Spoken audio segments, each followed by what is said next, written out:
ایک دن حضور گزر رہے تھے. اصل اس طرح تھا کہ یہ نبی پاک کا حجرہ تھا. جن لوگوں کو اللہ نے مدینے کی زیارت کرائی ہے وہ جان سکتے ہیں نبی پاک کا حجرہ تھا. تو حضور کے حجرے کی اس جانب یعنی مسجد کی جو بالکل سیدھ ہے اس کی بیک میں سیدہ فاطمہ رہتی تھی. تو حضور اکثر نہ نماز کے لیے جب نکلتے تو حضرت فاطمہ کے حجرے کے پاس سے ہو کر دوبارہ محراب میں جاتے. محبوب حجرے کے پاس سے گزرے تو امام حسین رو رہے تھے. تو حضرت فاطمہ نے کسی بات میں جھڑک دیا تو امام حسین رونے لگے. تو نبی پاک نماز کے لیے گئے تو واپس لوٹ آئے اور واپس تشریف لا کے کہا فاطمہ حسین کو کیا ہوا؟ عرض کی یا رسول اللہ تنگ کر رہے تھے میں نے ڈانٹ دیا ہے. کیا خوبصورت جملے ہیں حدیث پاک میں. سرکار نے فرمایا فاطمہ اس کو حسین کو نہ رونے نہ دیا کر, یہ جب روتا ہے نا تو میرے دل کو تکلیف ہوتی ہے. تو بی بی صاحبہ کہتی ہیں یہ حکم آیا نبی پاک کا میرے نا, پھر میں نے ڈانٹنا چھوڑ دیا. یہ ان کے فضائل تھے, ان کی تربیت خود نبی پاک نے فرمائی, خود ڈیوٹی. میں کسی منطق کا میں اب تو اللہ تعالیٰ معاف کرے, پہلے ہم لوگوں کو کہتے تھے فلانی مجلس میں نہ جانا فلانی, اب تو مصیبت بن گئی ہے, جانے کی ضرورت نہیں, ہر شے موبائل میں آ گئی. مجھے بھیجتے ہیں کہتے ہیں حضرت صاحب یہ ذرا سننا یہ ذرا سننا. کل کراچی سے کچھ مہمان آ گئے اور بچوں نے وہ کلپ سنبھال کے یہ مولوی دیکھو کیا کہتا ہے. اب آیتیں پڑھی جا رہی ہیں قرآن پاک کی, اتنا ٹکڑا یہاں سے لیتے ہیں اتنا ٹکڑا یہاں سے لیتے ہیں اور ملا کے پتہ نہیں کون سا مکسچر بنا رہے ہیں. کسی آیت کا ترجمہ نہیں, کوئی واضح حدیث نہیں. ایسے ہوا ہوگا پھر اس کو اس سے جوڑ لیں تو کیا بنتا ہے, اتنی جمع کر. یہ کون سا دین ہے جو توڑ مروڑ کے بیان کر رہے ہیں؟ کون سا مذہب ہے؟ دین تو واضح کھلی کتاب ہے. اب ہمارا یہ شوق ہے, ہم ہر تماشا دیکھنا چاہتے ہیں. ہم اپنے لوگوں کی قدر نہیں کرتے اور بڑی بڑی دور جا کے ہم غلط معاملات میں جاتے ہیں, پھر ذہن ہمارے شکوک کا شکار ہوتے ہیں. ہمیں سمجھنا چاہیے کوئی ایسی کسی دلیل کی ضرورت نہیں ہے. جب ان کے واضح چیزیں ان کی کتابیں موجود ہے, حدیث میں موجود ہے, قرآن مجید میں ان کے فضائل کھل کے موجود ہے, تو دور جانے کی کیا ضرورت. حضور ان کی ٹریننگ کراتے تھے. پہلی بات تو یہ ہے کہ نبی پاک نے دعا مانگی تھی, یا اللہ میرے گھر والوں کو زیادہ روزی نہ دینا, انہیں ایک وقت روٹی دینا, ایک وقت کی بھوک دینا. یہ جو 10 دن کربلا میں انہیں ٹینشن نہیں نہ ہوئی, انہیں عادت تھی فاقہ کرنے کی, انہیں 3 دن وسری روزے رکھنے کی عادت تھی. پہلی بات. دوسرا یہ کہ جہاد کی تربیت حضور خود کراتے. حضرت فاطمہ زہرا کہتی میں پردے کے پیچھے دیکھ رہی تھی, نبی پاک نے امام حسن اور حسین سے فرمایا چلو میرے سامنے کشتی لڑو. تو دونوں حضرات آپس میں جب کشتی لڑنے لگے تو نبی پاک نہ امام حسن کو کہتے ہیں حسن حسین کو ٹانگوں سے پکڑو. انسان کے وجود پر اثر ہو, لیکن جو آدمی کچی کچی باتیں کرے, کمزور کمزور کہانیاں سنائے کہ نہیں جی وہ ٹھیک ہے, اہل بیت ہی اصل تھے, سارا کچھ وہی تھے, صحابہ بس وہ. بھائی جس آدمی کے پیچھے مولا علی نماز پڑھتے ہیں وہ بندہ تجھے قبول کیوں نہیں؟ جس ابو بکر صدیق کے پیچھے وہ نمازیں پڑھتے ہیں تجھے کیوں نہیں قبول؟ جس عمر کے وہ مشیر بنتے ہیں تجھے کیوں نہیں حضرت عمر قبول؟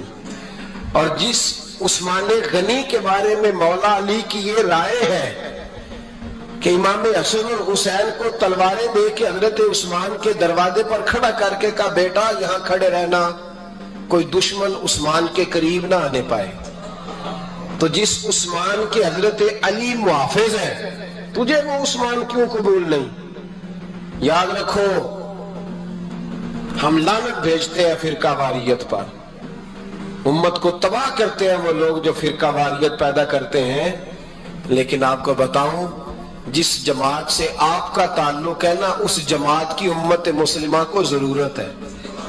قیامت بھی 10 محرم کو آئے گی, جمعے کا دن ہوگا, تو میں آج دل کو حاضر ناظر رکھ کے اپنی طبیعت کو حاضر پا کے باشعور آپ کو کہہ رہا ہوں جاگ کے سننا خدا کا واسطہ. آپ اس جماعت سے تعلق رکھتے ہیں, اگر کافر کے سامنے اسلام کا کوئی چہرہ پیش ہو سکتا ہے تو صرف سنی کا چہرہ پیش ہو سکتا ہے. ختم ہو گئی بات. ورنہ کوئی صحابی کا بے ادب ہے, کوئی اہل بیت نبوت کا آج مجھے کہہ لینے دو، کھول کے کہہ لینے دو۔ لوگ دلیلیں دیتے پھرتے ہیں، کہتے ہیں جی ایک وہ پینٹ کوٹ والا مولوی ہے، اس نے اینک بھی لگائی ہے، داڑھی بھی رکھی ہے، پینٹ کوٹ بھی پہنتا ہے، اس نے جی 1500 بندہ ایک دن مسلمان کر دیا ہے، ایک دن 1000 مسلمان کر دیا ہے۔ پر پتہ ہے وہ بدبخت کہتا کیا ہے؟ وہ کہتا ہے امیر المومنین یزید رضی اللہ تعالیٰ عنہ، میں کیا کروں اس کے 1500 مسلمان کو یا 2000 اس کے کلمہ، اور وہ یہ بڑی دلیلیں دیتا ہے، وہ دلیلیں سنبھال کے رکھے، وہ دلیلیں جو جی بڑے لوگ اس کے ساتھ ہوتے ہیں۔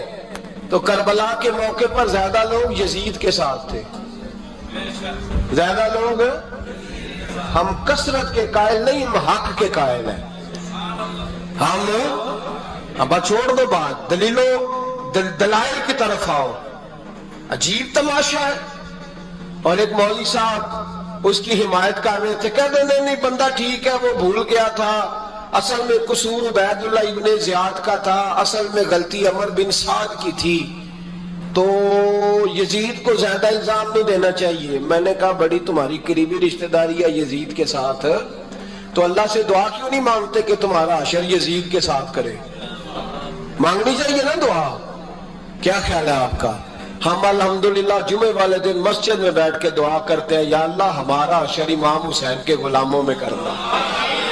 تو بھی کرنا جرت، کر جرت، ہماری جرت دیکھ، ہم یہ نہیں کہتے ان کے ساتھ کر، ہم کہتے ہیں یا اللہ ہمارا حشر ان کے، ہماری جرت دیکھو، ہم ان کے غلاموں میں، قدموں میں، نوکروں میں بیٹھنے کو دعا مانگ رہے ہیں، یا اللہ ہمارا ان کے غلاموں میں، غلاموں کے، تو بھی جرت کر دلیری، کر جرت، کہ یا اللہ میرا حشر یزید کے ساتھ کر دلیری، اگر اتنا ہی اچھا تھا تو۔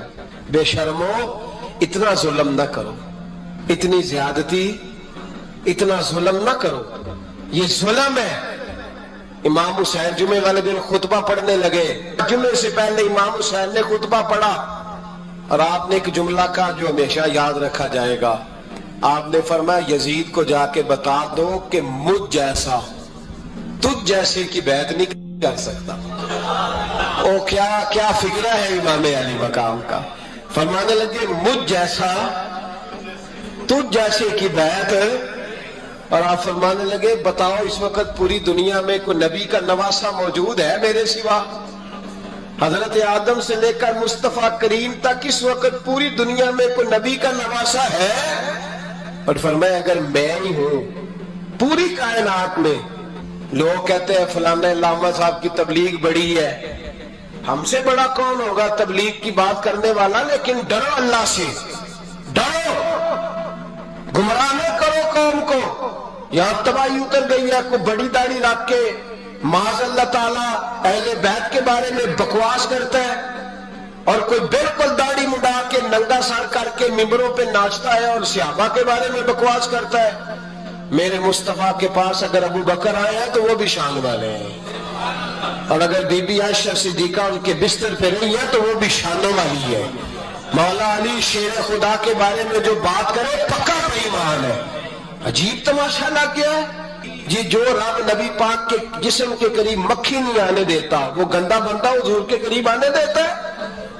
عجیب تماشا ہے۔ امت کو تباہ کر رہے ہو، کافر کو موقع دے رہے ہو یہ کہنے کا کہ تمہارے نبی کے پاس بیٹھنے والے ٹھیک نہیں تھے۔ اگر حضور کے پاس بیٹھنے والے ٹھیک نہیں تھے تو بعد والے کیسے ٹھیک ہو گئے؟ تو یہ بعد والے تھے، یہ بے شرموں کو یہ امت میں تفرقہ ڈالتے، بے حیائی کرتے۔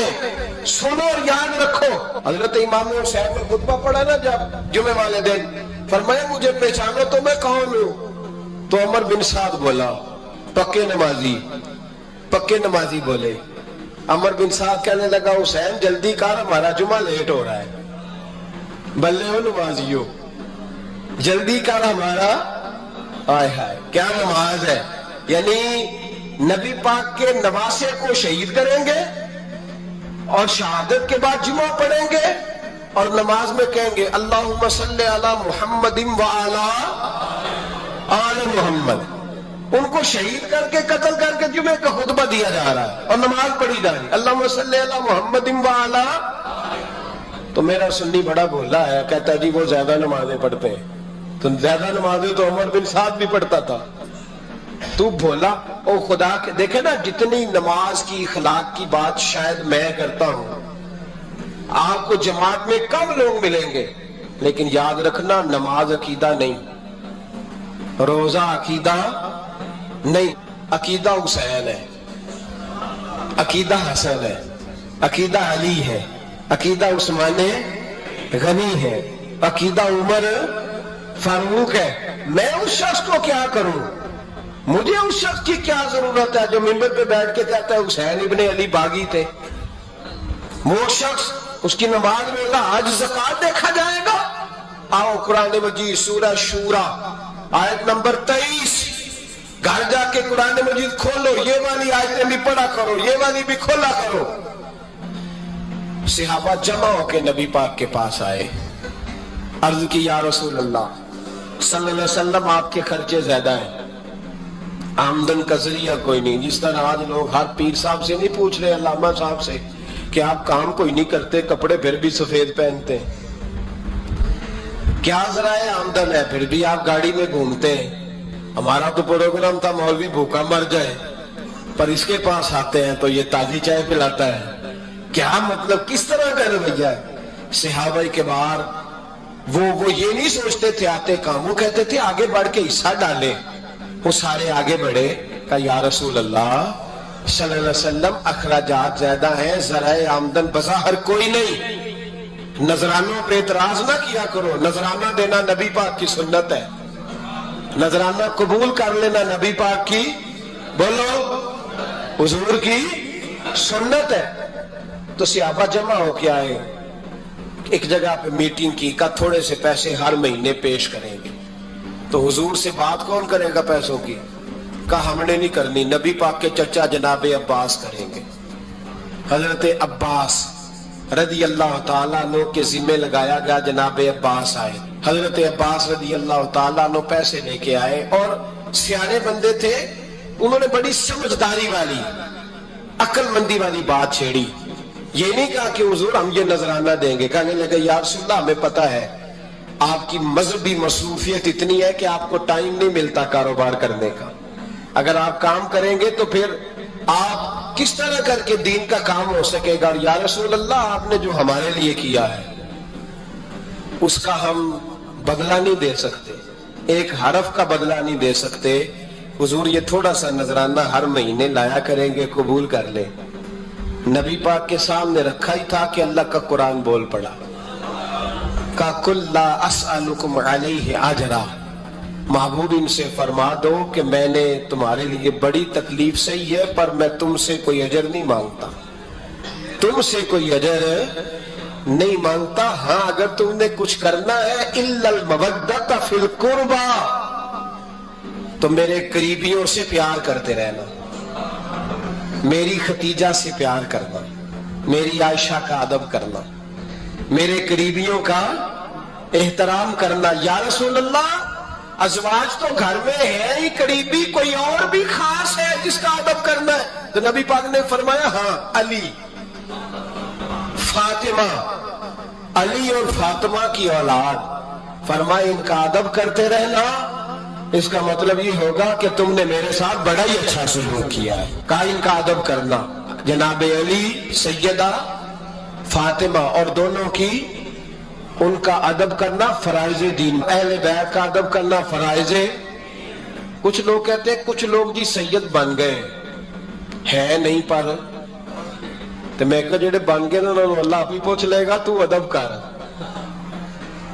جڑے بن گئے نے اللہ, شیخ الاسلام والمسلمین حضرت خواجہ قمر الدین سیالوی رحمت اللہ تعالی علیہ, دو بندے خواجہ صاحب سے ملنے ہیں تو ان کو پتا تھا کہ خواجہ صاحب سیدوں کا بڑا احترام کرتے ہیں.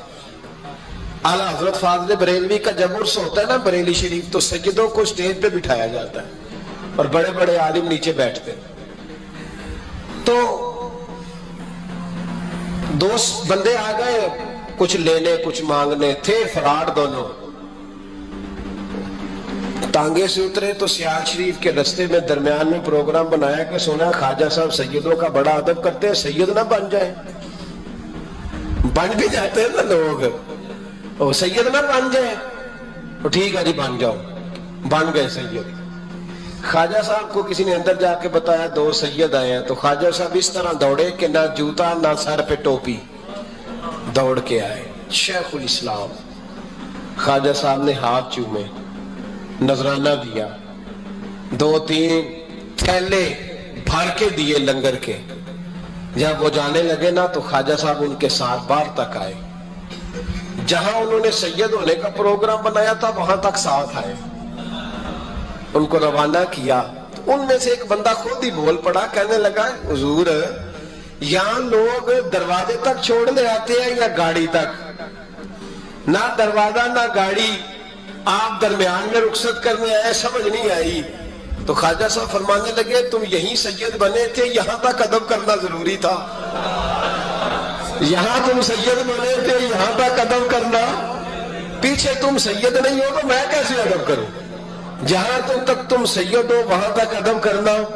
اور میرے اعلیٰ حضرت نے عقیدہ دیا، کہنے لگے تیری نسل پاک میں ہے بچہ بچہ نور، تیری نسل پاک میں ہے بچہ بچہ نور کا، تو ہے عین نور تیرا سب گھرانہ نور کا۔ تو میاں صاحب نے اس کی وضاحت بھی کی، میاں صاحب سے کہا حضور ادب کرتا کون ہے؟ سارے تو ادب کرتے نہیں۔ تو میں دور دینا جاتا، پرانے محدثین نے پوچھتا، یہ کشمیر میں میاں محمد بخش صاحب سے پوچھ لیتے حضور ادب کرتا کون ہے؟ تو میاں صاحب فرمانے لگے اصلا نال جے نیکی کریے، کنہ نال؟ اصلا نال جے نیکی کریے تو نسلہ تاک نہیں پول دے، ہاں بے اصلا نال نیکی کریے تو پھول کنڈیاں نال تول دے۔ بے اصلا فرمانے لگے جو اصل ہوگا نا اخلاق کا، کردار کا، خاندان کا اصل، وہ ہمیشہ مصطفیٰ کے صحابہ کا بھی احترام کرے گا اور اہل بیت نبوت کا بھی ان کا ادب کرے۔ سنیں نبی پاک نے کیا فرمایا، ترمذی میں حدیث ہے، نبی پاک نے خطبہ حجت الوداع دیا۔ لوگ ہمیں کہتے ہیں نماز روزہ حج زکوٰۃ اس سے آگے نہ جاؤ، حضور نے خطبہ دیا، فرمایا میں تمہیں 2 چیزیں دے کے جا رہا ہوں، اگر تھام کے رکھو گے تو گمراہی تمہارے پاس نہیں آئے گی۔ یا رسول اللہ کون کون سی؟ فرمانے لگے ایک میں تمہیں قرآن دے کے جا رہا ہوں، دوسرا اپنا خاندان دے کے جا رہا ہوں، ان کو تھام کے رکھنا، گمراہی کبھی تمہارے پاس، ان کو تھام۔ سنو حضرت اسامہ بن زید رضی اللہ تعالیٰ، حضرت اسامہ آپ فرماتے ہیں مجھے نبی پاک سے کوئی کام تھا، یہ بھی ترمذی کی حدیث ہے، کہتے ہیں میں حضور سے ملنے گیا تو میں نے نا حضور سے بات چھیڑی، نبی پاک سے میں نے ذکر چھیڑا۔ جب وہ بات میں نے کرنی شروع کی نا تو حضور نے چادر اوڑی ہوئی تھی، بکل جس کو مارتے ہیں، کہتے ہیں چادر اوڑی ہوئی تھی، تو نبی پاک کی نا چادر میں 2 چیزیں حرکت کر رہی۔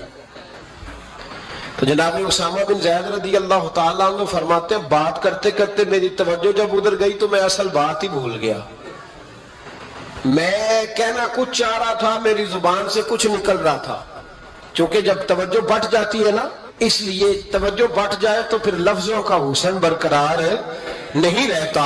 تو جناب اسامہ بن زید کہتے ہیں میں کہنا کچھ چاہ رہا تھا، میرے منہ سے نکلتا کچھ اور تھا، تو سرکار سمجھ گئے۔ تو حضور صلی اللہ علیہ وسلم مسکرا کے کہنے لگے بھول گئے ہو نا بات؟ تو میں نے کہا حضور بھول گیا ہوں۔ تو کہتے ہیں میں بھی ان سے کب سے کہہ رہا ہوں کہ بعد آ جاؤ، لیکن یہ نہیں آ رہے۔ کہتے ہیں میں اور پریشان ہوا کہ یہ کن سے حضور کہہ رہے ہیں۔ تو نبی پاک نے چادر مبارک کو کھولا، ایک بغل سے امام حسن نکلے، دوسرے سے امام حسین نکلے۔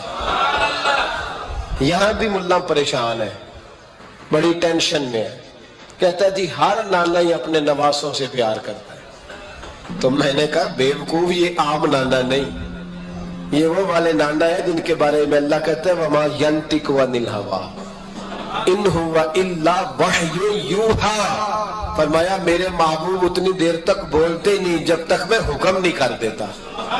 تو امام حسن اور حسین کا پیار بھی اللہ کا حکم تھا، اس لیے ہو رہا تھا۔ فرماتے جب نبی پاک کی بغلوں سے وہ دونوں نکلے نا تو میں نے حضور کی آنکھوں میں چمک دیکھی، نور دیکھا، اور جیسے بندہ کسی سے پیار کرتا ہے تو چہرہ بھی بتا نہیں رہا ہوتا، آج کل کی زبان میں کہتے ہیں باڈی لینگویج، اس کی باڈی لینگویج بھی بتاتی ہے کہ یہ جو بات کر رہا ہے نا یہ طاری ہے. تو محبوب فرمانے لگے اسامہ یہ دونوں میرے بیٹے ہیں, یہ دونوں میرے بیٹے ہیں کیونکہ میری بیٹی کے بیٹے ہیں. اور فرمایا اسامہ میں ان سے بڑا پیار کرتا ہوں. کاش امت ان لفظوں کو سمجھ جائے. حضور نے فرمایا میں ان سے بڑا پیار کرتا ہوں, میں بڑا پیار کرتا ہوں. اور میں نے رب سے دعا کی ہے یا اللہ پیار کرے تو اس سے پیار کرتا ہوں. میں نے یہ دعا کی ہے اے اللہ جو ان سے پیار کرے تو اس سے بھی پیار کرنا. حضرت امام حسنین پہلی بات یہ ہے کہ ان کا پیار ایمان کا حصہ ہے. ان کا پیار ایمان کا حصہ ہے. اسے جو پیار نہ کرے گا وہ صاحب ایمان. ابن جوزی نے لکھا ہے سینکڑوں سال پہلے, آج کے کسی عالم کی بات بتاتا تو لوگ انکار کرتے. سینکڑوں سال کہتے ہیں بلخ میں قحط پڑ گیا, لوگ ہجرت کر کے سمرقند آ گئے. ایک سیدوں کا خاندان بھی آیا,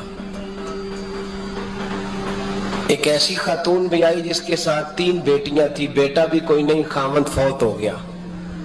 مسجد کے ساتھ مہمان خانے بنے ہوتے تھے, وہاں اس نے بچوں کو ٹھہرایا اور نکلی سمرقند میں کہ کوئی آدمی مل جائے. تو وہ سیٹھ صاحب چودھری صاحب کہنے لگے مجھے کیسے پتا چلے گا تو سید ہے, مجھے بتاؤ. کسی کو چوک میں کھڑا کر کے کہا جائے بتاؤ تو کون ہوتا ہے, اس شخص کا کیا اشر ہوتا ہے, کیا حال ہوتا ہے. کہا کیسے پتا چلے گا. تو سید زادی نے اپنا پلو کھولا اور اپنے آنسو دونوں آنکھوں سے صاف کیے. تو کہنے لگی اللہ تیرا بھلا کرے, میں ثابت نہیں کر سکتی کہ میں حضور کا خاندان, میرے پاس کوئی دلیل نہیں, میں نہیں بتا سکتی. چل ٹھیک ہے, چلی گئی. کسی نے بتایا کہ یہاں ایک یہودی بھی رہتا ہے, وہ بڑا سخی ہے, یا آتش پرست ہے, یا پارسی ہے کافر غیر, سخی بڑا ہے. اس کے پاس گئی, بیٹھی رہی, لوگ بیٹھے تھے. جب چلے گئے تو قریب گئی, کہنے لگی مجبور ہوں, پریشان ہوں, غریب نہیں ہوں. کہنے لگا بی بی تجھے کبھی دیکھا نہیں, سمرقند کی اتنی آبادی نہیں, میں سارے شہر, تو کون ہے. تو کہنے لگی تعارف نہ ہی پوچھے تو اچھا ہے. اس نے کہا چلو اگر پتہ چل جائے تو. کہنے لگی میں مسلمانوں کے نبی کی اولاد ہوں, مسلمانوں. اس نے کہا پیغمبر خدا کی اولاد. اٹھ کے کھڑا ہو گیا, بی بی کو ساتھ لیا, گھر گیا. کہنے لگا جو صاف ستھرا کمرہ ہے نا اسے پھر دھو ڈالو, ایک دفعہ پھر دھو ڈالو. کمرہ دھلایا, صاف کرایا. پھر کہنے لگا بی بی میرے برتن زیادہ صاف ستھرے نہیں, میں نئے نہ خرید کے لا دوں. پھر نئے برتن لایا. پھر اپنے بچوں سے کہنے لگا اونچا نہ بھولنا کہ سیدہ فاطمہ کی شہزادیاں آئی ہیں, یہاں کوئی شخص اونچی بات نہ کرے. پھر کہنے لگا بی بی جو میرا بالکل طیب اور حلال رزق ہے نا یہ اس میں سے لنگر ہے, لیکن چونکہ میں غیر مسلم ہوں مجھے سلیقے نہیں آتے, جیسا تیسا بھی ہو نا اسے قبول کر لینا.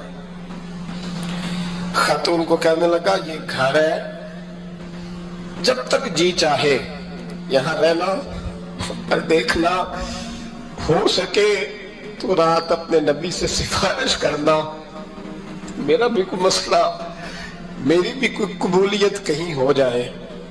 وہ مسلمان کہلانے والا رات کو سویا, کہتے جنت سجی ہوئی ہے, لوگ جنت میں جا رہے ہیں, لائنیں لگی ہوئی ہیں, نبی پاک لوگوں کو جنت میں بھیج رہے ہیں. میں بھی دوڑ کے لائن میں لگ گیا, فرشتے نے میرا بازو پکڑا, کا پیچھے ہٹ. تو میں دوڑ کے حضور کی بارگاہ میں گیا, میں حضور سارے جنت میں جا رہے ہیں, یہ مجھے نہیں جانے دیتا. تو نبی پاک نے فرمایا تو کون ہے؟ کہ یا رسول اللہ میں مسلمان ہوں. کہتے حضور مجھ سے فرمانے لگے کوئی دلیل ہے تیرے پاس,